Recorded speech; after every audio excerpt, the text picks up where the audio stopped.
Hey, welcome back to the channel. All right, it's time to cover the supply drop champions, right? There's going to be 10 of them. The two highest progression levels are going to get 9 of them as 7 stars, and then the third highest, so Thronebreaker on up, is going to get Isophyne. I'm going to tell you right now, spoiling the end of the video, she's excellent. She's very, very good. Yes, the Awakened ability can help you handle Serpent. We'll talk about this when we get there, but she's really good, even without it. Let's go ahead and do this. We're going to talk about every single champion. I'm going to try to keep this relatively brief, and we're going to cover this from the standpoint of if you're like a brand new, you're just getting their 7-star champion, how is this going to help you? What's meaningful? Because every single one of them actually will be helpful for you if you've only got a couple 7 stars or a couple rank 3s or something like that. And then if you have a very mature account like mine, I got to tell you, I still find the vast majority of these champions incredibly, incredibly useful. All right, these are going to be roughly ranked from 10 to 1. Isophyne, again, being the best.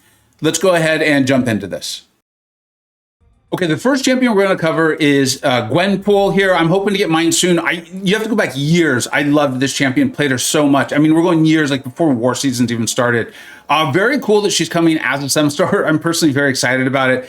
If you're a new account, if you're kind of in that beginning stage of the progression to 7 stars and these sorts of things, one, she's just got massive, massive damage, right? Really read through her kit, learn to play her, but you're going to find relatively easy to play and has that massive, massive damage. Now, as you progress into your more mature account, you know, she's really fun. She's a really fun champion, especially if you get her awakened and things like that, but we're not sure how that's going to happen. But the one thing I want to point out, because it's going to be helpful to newer accounts and the most mature accounts, at least sometimes here, is off the special 2 attack. 100% chance to inflict an Enervate debuff, preventing the opponent from gaining power when struck for 7 seconds. Kind of worded a little interesting. I remember when I first played this game, it was a little confusing to me.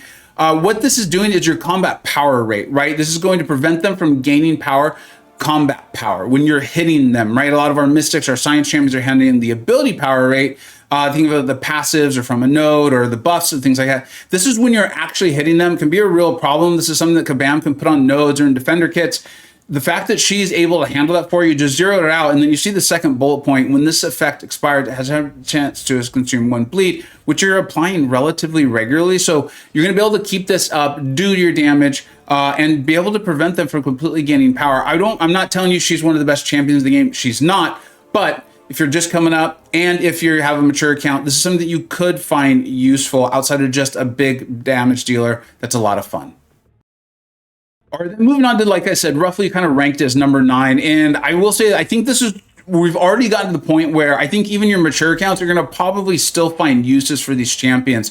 The big thing for Spider-Man, I want to call this out for your just really getting going, and then again for your mature accounts here, is going to be these debuffs, right? So first we have this Debilitate, which is essentially just going to help the other debuffs last longer. We've seen these abilities before. They're really quite helpful, right? Then we've got this Decelerate, which again is pretty unique in the game, and I think it's important to keep in mind this is actually a flat reduction. Works a little differently than some of the other things. They specifically call this out with flat reduction, reducing the unstoppable and ability accuracy of evade. Okay, so the potency, so keep that in mind. That's pretty cool that he can do that. And then this last one, you know, we just talked about combat power, and then here it is again, reduces the combat power rate by the given potency. And then even as you get going, right, if you have a really mature account, you're like, look, I've got all that kind of handled and covered. He's an absolute blast and can do tremendous damage, especially with power back boosts. That's been shown time and time again. As you see, I've taken mine to rank 2. Sometimes I just play him, have a lot of fun. He's a relatively good champion, in my opinion. All right, let's move on to number 8. Moving on to number 8, you can see I've got her at SIG 140. I've pulled her a lot. I feel like she's been in the crystal for a long time. I've never been a massive fan of her, although other people definitely are. And the one thing that's just going to have lasting ability for your help is if the opponent purifies a stun debuff, it is replaced with a passive stun lasting 2 seconds. Now, she doesn't add a damage onto this, right? But it's also not limited to skilled champions. So there are things about her that make her stand out, even in a very strong mutant class. She, of course, has really great damage. If she crits as a 7-star, you get the crit stat focus, really going to help you out with that. And then this is, I think, the first champion that we're hitting here that even as your account matures and gets very, very mature in those stages, right, and grows, she still is going to possibly have a lot of uses for you, practical uses, particularly if you're interested in battlegrounds. She's a relatively good battlegrounds defender, especially particularly in the meta and how you ban and all those things. There's definitely better defenders out there. We cover that all the time in the battlegrounds tier list, but this is the first champion where I feel like I can really say, like, no, you know what? even your more in-game players, as you're starting to get there, are going to have uses for her, at least sometimes. All right, let's go ahead and move on to number 7. All right, if there was any doubt about lasting power for mature accounts, at least, as mature as mine, right? I've got him at rank 3. He was one of my first tech rank 3s. A little bit is due to me loving Tony Stark, but there's some real power here. I'll cover the end game first here, and this is why I think he's a pretty good rank up, and why I took him is I love Battlegrounds. He's one of the best Battlegrounds defenders out there. Okay, he just is as you go along, right? And we can get into that in the Battleground stuff. But if you're just coming up and you're like, well, why would I take him up? I don't know if I would run out to take him up unless you're interested in Battlegrounds. I think if you're interested in Battlegrounds, he's a champion you could rank up, place him on defense. And then if you need someone that can help you out with all of these things that these repulsor attacks do, like, look, they don't make contact. They cannot be evaded. They deal energy damage. And so that can really help him out. And then you see, I think it's the 4th bullet point, repulsor hits, refresh, incinerate, debuffs, plasmas on the opponent. He can do tremendous damage. And then these repulsor hits help him keep them going, which is a big deal for him. It just takes him a long time to get going, but he can handle these evades for you. And I believe he even has like a power drain somewhere on there. There it is. Yeah, the last one. Repulsor hits that strike an opponent suffering from a shock or a plasma, which is what you're doing. It's how you're getting his damage going. Generate 0 power opponents and also drain up to 2.5% of the current stored power. So he really is a great, well-rounded champion. His competitive mode stuff, though, is in defense. I mean, you can use him offensively. It's not that long ago that a lot of us actually were. It's just the tech class in the game has grown. So I think he's worthy, if you have a very, very new account, I think he's worthy of ranking up if you need help in those departments. And then you have that in mind. You're like, hey, I kind of enjoy Battlegrounds. I can place him on defense. And at least as it stands right now, we never know what new champions are going to come out.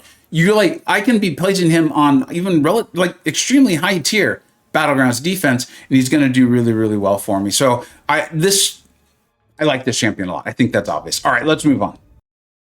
All right, the next one in the tier, and Iron Man, Infinity War, and Gambit really can be switched up based on what your priorities are, right? If you're like, I don't really need a defenders, I don't like the way Iron Man, Infinity War handles evade and all that stuff, that's totally fine. I get it.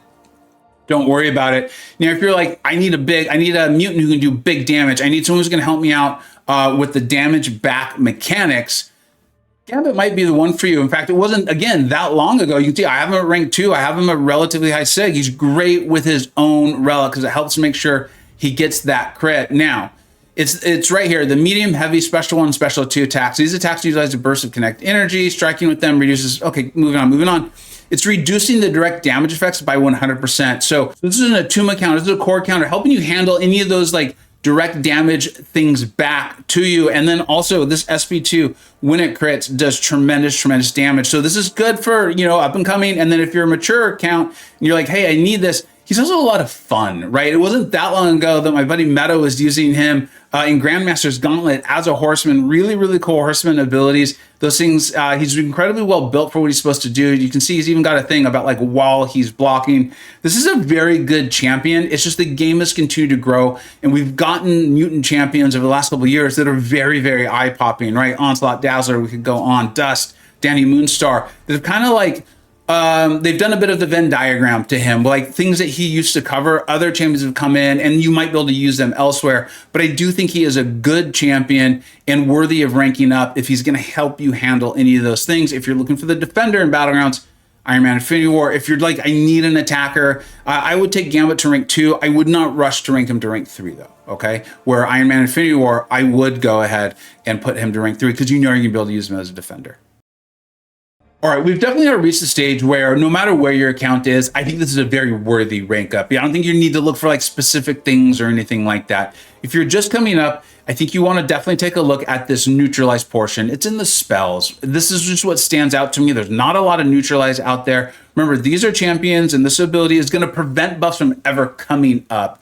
It's a big deal. It's an ask that's often asked out of us from nodes or defenders, and this is just in his kit. Now, his awakened ability is really helpful to him in taking more fights. So if you get him awakened, that's great. I've covered this at length in a variety of things. Like I used to use him to kill bosses for 4 Loki and SSX. Is a very, very good champion, right? And then if you're like, well, look, I've got my neutralize down, or I'm going to pull Rintra or whatever, that's totally fine. I get it. That's good. But it's, for me, this is another thing that's just like, I need this sometimes. The immunity to reverse controls and armor breaks due to his mastery of the arcane arcs. Armor breaks are going to help him power up even more.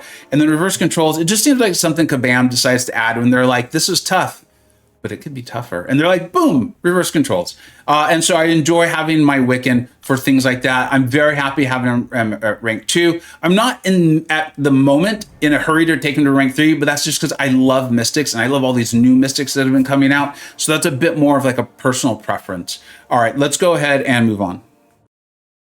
Coming in for me at number 4 is Jabari Panther. I will fully admit I am just not as comfortable playing her. I'm not as familiar with her. I do see her power though. Illuminati sees her power. A lot of alliance mates I've had have shown me videos and all this. And for me, no matter what, with where the skill class is, with the way the game is, it's her cleanse passive. Whether you're just come up or you've got a mature account, these cleanse passives are really helpful. Now I have Chilith and I have Shang-Chi, who I'm more comfortable using, but this is a very, very good champion. You can see she's going to gain the non-stacking cleanses whenever she attacks in. It's going to be, a debuff will be immediately purified and cleansed, can really help you play aggressively, help you take nodes and things like that, right? And then the I wrote it down because again, I don't play her as much, but you can see when she goes into the hunt here, this is a big deal for me. Not only do you get these all nice like attack increases and things like that, but additionally the opponent cannot trigger the dexterity mastery, evade, or cause attacks to miss, evade, and miss. Those are 2 of the big 3 defensive things for me, right? Evade, miss, and counter block or auto block, and she's already handling 2 of them for you, and it fits incredibly well into her kit. She can be a little bit of an annoying defender, but a very, very good offensive champion. Okay, I know this one is gonna probably surprise a lot of you. And yes, I really mean this. When I'm looking at like how good are these champions, how well are they going to help you out? This champion's going to help out no matter where you are. I have mine at rank 2. I use her in various EOP fights. I'm about to use her in the Karina's challenges. I use her for that EOP absorbing man. MSD came on call and was really helping me understand the fight. She's 1, a robot, 2, provides immunity, bleed, and poison. The potential to, if you play her well, the damage is like literally one of the best in the game. I was about to say the best in the game, but it depends on how you measure and all of those things.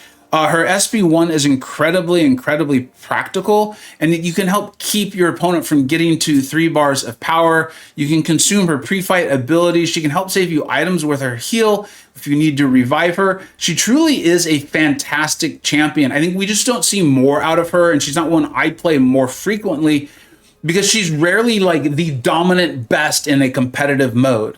And those are the things I enjoy most, but I do recognize, right? I do recognize this is a phenomenally well-made, incredibly powerful champion. When she came out, I was playing the game. I was very interested in the game. We all thought she was going to be the next one to help us handle Abyss, I believe. Yeah, it was Abyss at the time.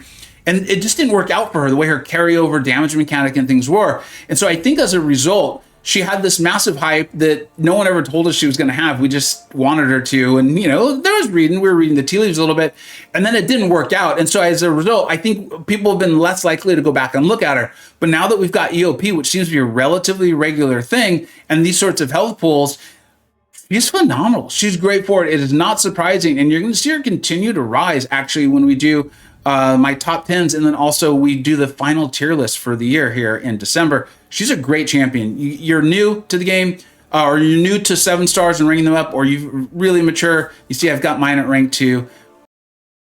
Coming in at number 2 on this is actually Vox. Now, Vox and I have an interesting history is with Arcade coming into the game. I really felt, I was almost like certain that Vox's stocks were going to rise tremendously. And it's because of the Undermine. We'll get to it. But I think a lot of people are just kind of sleeping on Vox. I think part of it is Vox has a tremendous vocal fan base, and I can see why. But you look at all of these immunities: poison, power burn, power drain, power lock, special lock. You need those things in this game. They are asked out of you by defenders and nodes. So I'll be taking my Vox to rank 3, I think probably pretty soon. We'll see what I pull from the Titans and things like that, right? And Deathless Thanos looks amazing. I would not be upset if I had taken Vox to rank 3.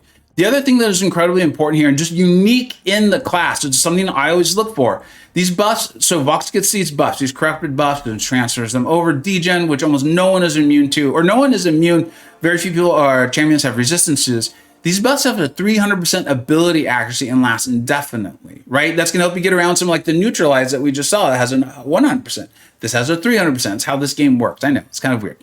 And this is just a fantastic, fantastic champion. Now, here's the other reason why I thought Vox's stocks were going to rise tremendously. It's this undermine buff. It is this undermine buff. You can get this up because it's off the special one, and you can pretty much just keep this up. And yes, the ideal mechanic is switching between the SP1s and the SP2, but if you just focus on this, you can get tremendous damage, and then your attacks just can't be auto-blocked, right? They cannot be blocked via auto-block. There's no like chance to do this. There's no 100%, so you don't have to worry about a 200% coming along. You don't have to worry about a 400% coming along. It doesn't matter. This is like Professor X's attacks just can't be evaded sort of thing. I love that. And when you consider the immense damage that's possible with Vox, and then you consider all of those immunities, yeah, you're not taking nodes in fights where they are shrugging Vox's debuffs. All right, now let's go ahead and cover the #1 champion in this as far as I'm concerned. Although I do think it's close with Vox. I have to say, someone who likes prognosticating these things, I got a feeling. Isophyne, I've been able to play her, okay? I'm not allowed to put out content on her yet, and that's totally fine, totally fair. And what I will say is this. My takeaway is I'm going to say she's incredibly fun, but that's not a put down because she is incredibly fun.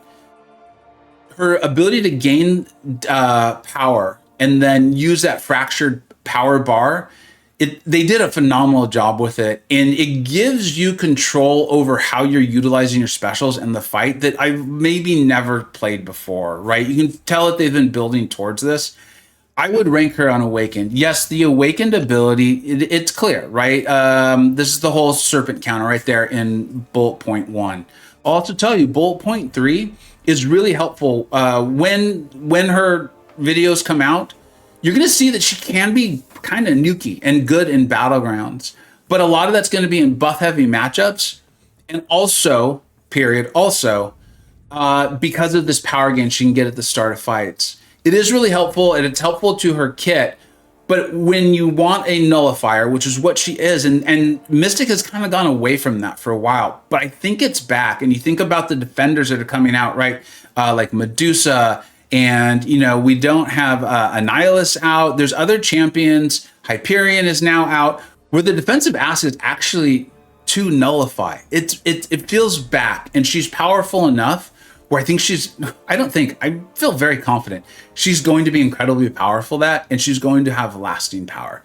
I will be ranking mine. I might not take her immediately to rank 3 because I focus on battlegrounds as far as like that's the only mode I play competitively anymore. And I have other Mystic champions who are helping me take Serpent out and doing it very, very well. But when I do get her Awakened, I'm almost certain I'm going to be taking her to rank 3 because I think she's incredibly powerful. And given the state of Mystics and the state of available 7-star Mystics, she's very, very unique. And even if more nullifiers come out, right? Because they've given us a variety of ways to handle buffs. Like American Chalice just punishes them being on and so on and so forth. I think she's going to maintain her stature because she is so powerful. I'll eventually show it to you when we do the new champion video, and I'm very excited to show that to you. But I think she's very, very good. We'll see where it ends up with her and Vox, because I'm prognosticating a little bit on both of them on what I think is going to be coming our way and asks that Kabam is going to make out of us. But I feel very strongly that neither of them is losing their value in MCoC anytime soon. And I do think this list was very, very good. I hope this was helpful to you. I wanted to break it down from new accounts to the most mature. Let me know what we think we got right. Let me know what we think we got wrong. Make sure you tune in for all the top 10s. They're going to be more personal from me and the Illuminati, from our own personal biases and things like that. And then, of course, we'll finish off the year with the overall Illuminati Vega put together spreadsheet wizards general tier list for December. Thank you so much for watching. Take care.